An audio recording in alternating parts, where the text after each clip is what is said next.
What if everything we know about humanity's history is false? There are numerous accounts of artifacts being confiscated by or sent to the Smithsonian, never to be seen again.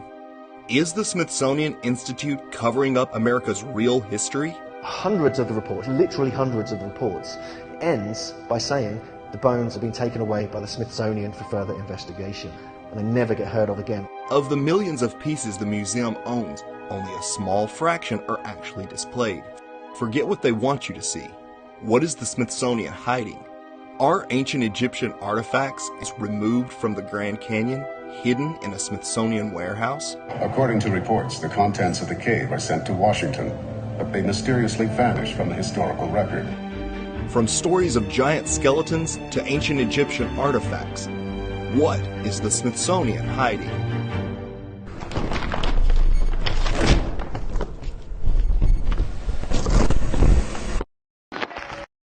At the end of the Indiana Jones film, Raiders of the Lost Ark, the legendary Ark of the Covenant, which has been obtained at great cost, is seen being pushed into some government warehouse, never to be seen again. But could such a secret warehouse, filled with hidden treasures and artifacts, really exist?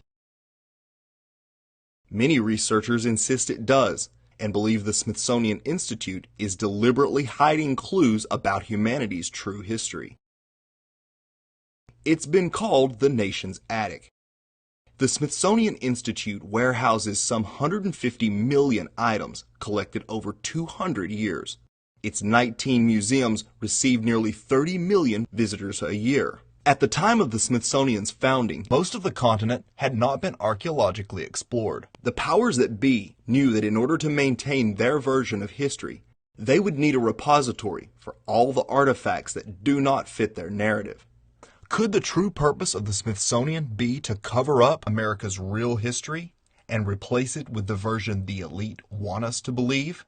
Many researchers believe so and point to numerous newspaper articles claiming incredible finds were taken by the Smithsonian, never to be seen again. Stuff like Egyptian artifacts and giant bones. One such article appeared in the Phoenix Gazette back in 1909 that still sparks fascination and curiosity to this day. It told of two explorers from the Smithsonian who stumbled on a mysterious cave in the Grand Canyon, a discovery that would be the link between an ancient world and ours. Inside the cave, according to the article, they found a dug-out maze of geometrically perfect tunnels filled with ancient Egyptian artifacts, including mummies. But how could such an incredible discovery go unnoticed for so long? And why haven't more people heard of it? That's because the two explorers who found it were working for the Smithsonian, and the whole thing was swiftly covered up. The fantastic artifacts and mummies presumably removed. According to the Gazette, the Smithsonian Institution sent out an archaeologist whose name was Jordan. And Jordan and Kincaid then began exploring these caves. There are stories and rumors that an expedition was mounted after the discovery, and in one version, 109 truckloads of artifacts were actually removed with very great difficulty from the cavern system. According to reports, the contents of the cave are sent to Washington, but they mysteriously vanish from the historical record. It was a front page newspaper story in the 1909 Phoenix Gazette. What they reported was that the Smithsonian Institution was doing excavations in the Grand Canyon. It was being supervised by an archaeologist named Jordan. It all had to do with another explorer named Kincaid, who had been traveling down the Grand Canyon. And what he claimed he discovered was these caverns. Inside these caverns were, he thought, and the Smithsonian then later confirmed, according to the newspaper report, that there were Egyptian artifacts, there were Hindu, Buddhist artifacts from India. They were saying that, there were mummies in there, and that apparently they had a special vault in the Grand Canyon where They buried some of the leaders, the people they had left behind with artifacts and things like that. And that the Smithsonian Institution got involved. They were hauling all this stuff out of these caves, including these mummies, swords, shields, statues. Jordan, the archaeologist, who was going back to Washington, D.C., back to the Smithsonian. And, this is these exciting new discoveries in the Grand Canyon. Today, the Smithsonian will deny any knowledge of these discoveries, and the area where the cave is supposedly located is now off limits. Investigators are further convinced by the numerous Egyptian names given to areas and geological features of the Grand Canyon. Names such as Isis Temple, Tower of Set, Tower of Ra.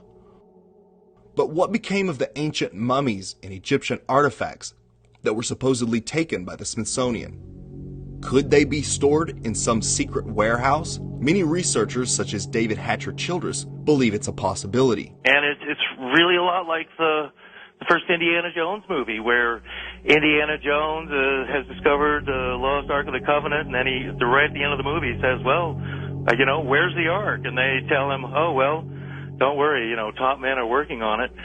Where is the Ark? The Ark is somewhere very safe. From whom? The Ark is a source of unspeakable power, and it has to be researched. And it will be, I assure you, Dr. Brody, Dr. Jones. We have top men working on it right now. Who? Top men. And then the last scene in the movie is this giant warehouse, apparently at the Smithsonian, and the Ark of the Covenant is in this crate, and it's being put in this giant warehouse, and no one's ever going to see it again. But if such a clandestine facility does exist, what other hidden items from our history might be stored there? That's where the story gets even more intriguing. There are numerous accounts of giant skeletons being found across America, only to be taken away by the Smithsonian. In 1912, archaeological excavations of ancient mounds near Lake Delavan in Wisconsin had found skeletons of extraordinary dimensions, some of them nearly 10 feet tall. On May 4th, the New York Times picked up the story. The article tells of 18 skeletons of a quote-unquote hitherto unknown race and adds that the skulls of the skeletons were unusually large. And that was only one of over a dozen similar stories reported in newspapers in the late 19th, early 20th century. So in the articles of the giants that were found in the late 1800s into the early 1900s, yeah, they found a lot of bones. There's some photographs in the book that show that they did find something that was phenomenal in size. And I'm not talking one or two cases. There's dozens of them. And they're scattered across the U.S. And many times they're related to what's called today Indian mounds. Either in or near the mound, they found these giant skeletons. Giant skeletal remains have been found in Minnesota, Iowa, Illinois, Ohio, Kentucky, New York, and other places around the world, many of which found their way to the Smithsonian, where they were never seen again. Long been fascinated by legends of American giants is David Hatcher Childress. A number of mounds in the Midwest in America were excavated starting around 1850. And in many cases, they would find skeletons of people who were in excess of 7 feet tall. The one that was found in Bridal Veil Falls, California by a group of miners, first they found this wall with very intricate hieroglyphics. They assumed that they were finding gold behind the wall. They broke it down and they found this woman holding a child covered with fur and a strange kind of dust. The same tall female mummified remains have been found in Texas. They have been found in Death Valley. They have been found in other parts of California. These old photographs and newspaper clippings are all that survive of these mysterious giants. So this is the first level of kind of cover-up conspiracy when the Smithsonian got involved. And they got so involved, it got to a point where they were, as soon as there was any reports, they employed about 200 people to go out to mound sites, to go out and find any reports and to get all the skeletons, to disappear them as quickly as possible.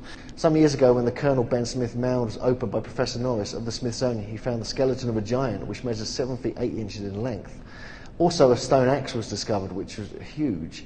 Again, we have the Smithsonian involved here.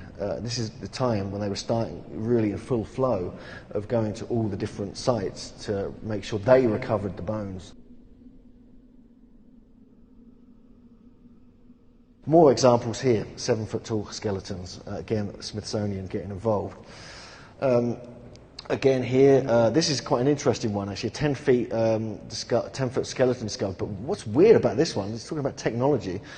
As corroborative proof, the members now exhibiting the rusty and time-worn barrel of what appears to be an ancient gun weighing between 25 and 30 pounds, resembling a flintlock rifle.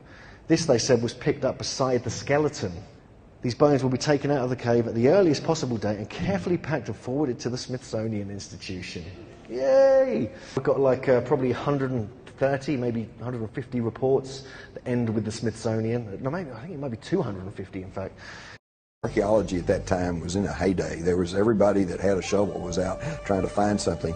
But what's interesting is that the finding of these giant mummified bodies and giant fossils and bones, really you can't pin to any particular location. They were finding them in Greece, they were finding them in Italy, they were finding them in the Middle East, they were finding them in America. And even if you write off a few of those as perhaps a hoax or a misinterpretation of something else, you're still left with a tremendous amount of evidence to show that there were these giant beings at some point walking the earth.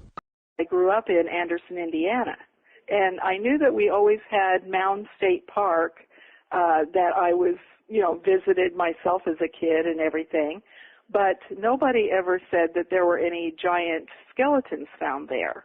And in this article, it talked about the Smithsonian being interested in making that area a national park because of the finds. And what they found was they broke into an area near the mound that inside were 6 giant skeletons that were in a sitting position. And when they broke into this, the fresh air got in and most of the skeletons just disintegrated into pieces except for at least 2 of the skulls. There was this 1883 newspaper article about how one of the historians in Anderson had one of the skulls and that another one was on display, which back in those days, as these skeletons were being found mostly in the late 1800s, they would be displayed in the museums all over the country. And then they just started disappearing because the Smithsonian would come in and take the bones, telling them that they wanted to investigate them, and they would never be returned. I even read an article that suggested that they had so many of these that they could no longer store them at the Smithsonian, and they would take them on barges out to the Atlantic Ocean and just dump them. The Smithsonian does not seem to want to come forward to answer any questions about this. There was one man during the period of time that most of these skeletons were being discovered, and that's because we were pioneers and we were building houses, and they were buried so shallow, 3 feet. You would find the bones at 3 feet only. And there was one man that was making the decision what was being done with these bones, and most of them were just gathered up. They would come out and pack them away, put them on a train, and send them back east, and then from there, most of them disappeared. What happened to these skeletal remains? Were they stored away somewhere? The last I've heard was that some of these things were kept in like a forensic vault at the university.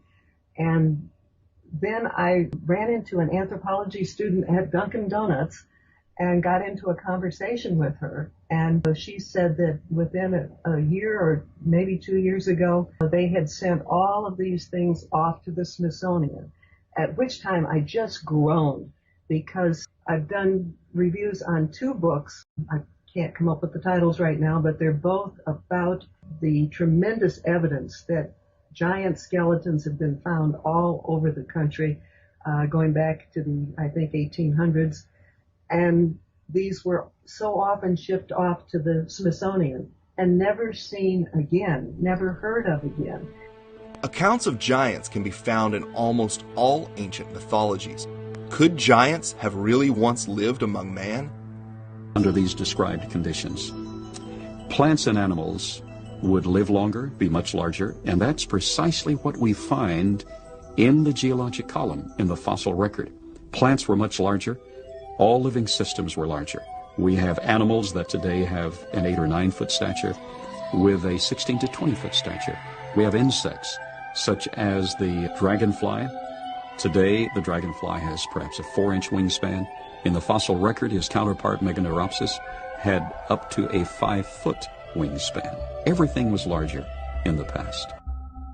There is evidence in the press of huge skeleton findings throughout America, but the Smithsonian claims no knowledge of them or any other oversized skeletons. When you delve into this world, you start to figure out, well, how can the Smithsonian say that they don't have it? Because 4 papers said that they came and took them. Now, is their bookkeeping that bad that they can't find these things? Of course not. They know exactly where these things are. But if the Smithsonian does maintain a secret warehouse where incredible discoveries are hidden, the next question we must ask is, why? What purpose might they have for keeping such discoveries secret? Why keep it a secret, David? If the Smithsonian confiscated all these artifacts, mummies and tablets and things like that, why keep it a secret? Well, there's a number of reasons for that. But part of it is, and it's the same reason why a lot of things today would be kept a secret.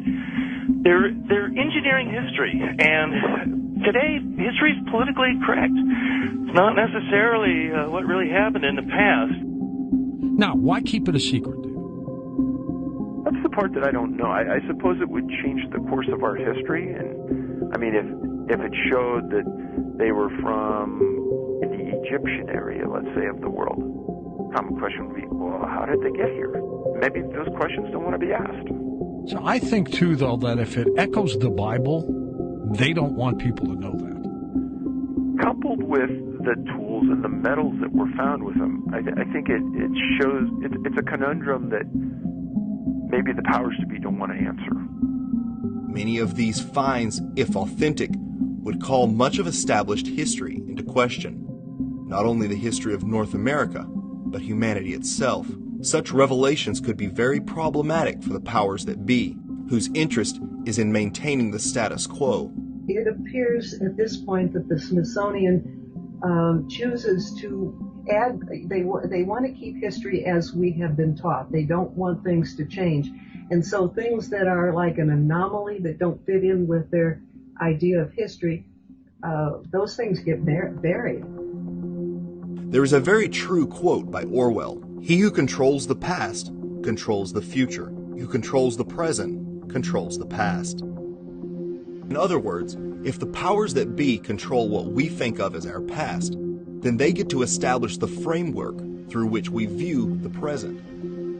But to discover the Smithsonian's real purpose for hiding various artifacts, perhaps it's best to follow the money.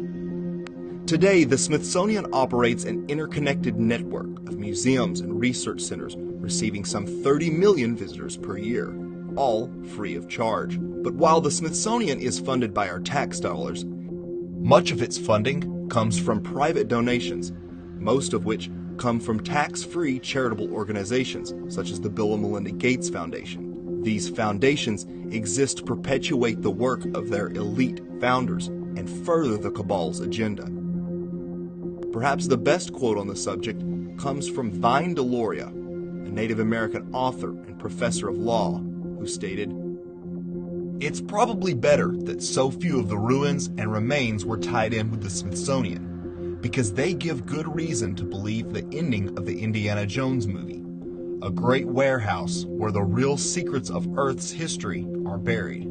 Thank you so much for watching. Be sure to like and subscribe. And as always, I want to give a big shout out to all my supporters on Patreon and PayPal. Without you, this could not be possible. So thank you. The world of 1984 is upon us. Big Brother is watching. Today, your online activity is secretly being monitored and recorded by your ISP and various government agencies, not to mention hackers trying to steal your personal information. Everything you search for, watch, comment, or download is being monitored, compiled, and used to create a digital profile of you. Anyone who researches sensitive information or browses WikiLeaks could find themselves on a government watch list. So how do you protect your privacy in the age of Big Brother and big data? Well, you need to be using a VPN, or a virtual private network, which protects your IP address so you can surf the net anonymously and securely. NordVPN is one of the top-ranked VPN providers, and they are sponsoring this video. NordVPN has an ironclad no-logs policy and is based in Panama, outside the 14 Eyes. That means it doesn't record the websites you visit, the time you spend browsing, or the files you download. Literally nothing you do is stored. So even if they were subpoenaed by a government agency, there's nothing to reveal. NordVPN has 5,000 streaming servers across 60 countries, making it the #1 choice for streaming online content, such as this video. Plus, you can access videos that are banned in your country for whatever reason. NordVPN's powerful network can even work in places where VPNs are banned, like Russia and China. With 24/7 customer support and a 30-day money-back guarantee, there's nothing to lose. So go ahead, get secured with NordVPN. Click the link in the description below and use the promo code JMyers to get 70% off the 3-year plan plus an extra month for free.